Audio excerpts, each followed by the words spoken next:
Well, good morning, folks, or good afternoon, or good evening, or whatever time of day it is where you're joining me. Thank you ever so much for popping over just to check out this latest recipe.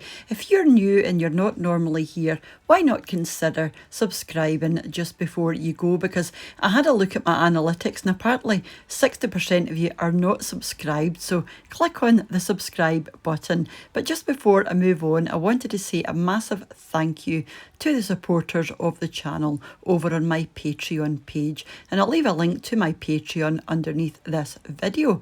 So Scottish fudge or tablet or whatever you want to call it is so easy to make and delicious. So let's get right into it.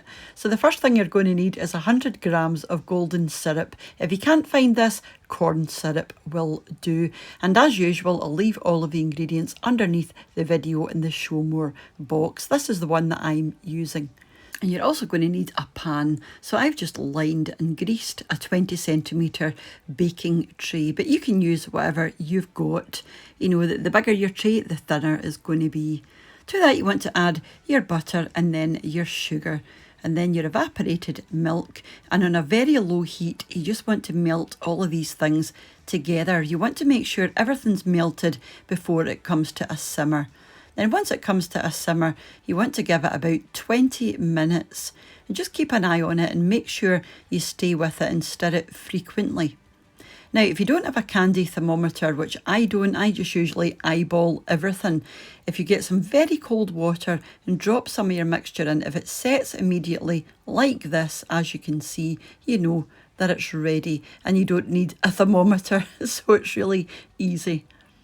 And then just to the end, you want to pop in your vanilla, and then you can turn your heat off completely, and you want to give this a good beat for about 5 minutes. This is just going to change the consistency and make it nice and stretchy and melt in the mouth. Absolutely wonderful, it really is. So after that, you can pop it into your tin.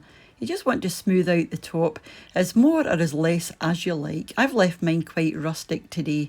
It doesn't need to be perfect. This is a very, rustic sweet at the end of the day.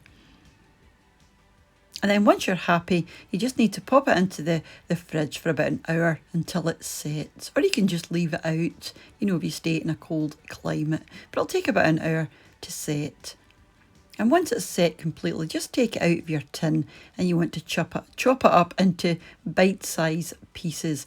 Now this will keep for quite a few weeks in an airtight container, or you could wrap the pieces individually in greaseproof paper if you like, like a wee sweetie. It's up to you, but this stuff never lasts in our house, so probably a good couple of days at best. And that's it, absolutely delicious. Like I said, completely melt in the mouth. Because I've done that one quite thin, as soon as it touches your tongue, it does start to dissolve, and it's so delicious.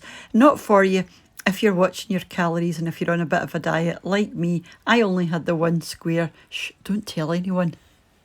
But absolutely delicious, and I don't know anyone that doesn't like this. It's so fabulous. So do let me know if you're planning on making it for yourself. And like I said, all of the ingredients will be underneath the video in the show more box. And if you follow me over on Instagram, mind to tag me if you do decide to make it, because I like to see all of your different creations. So until I see you next, which is going to be at the shopping haul probably tonight or tomorrow, depending on when I get the video edited, mind to take care of yourselves, and I'll see you off soon back here on What's for Tea. So bye now.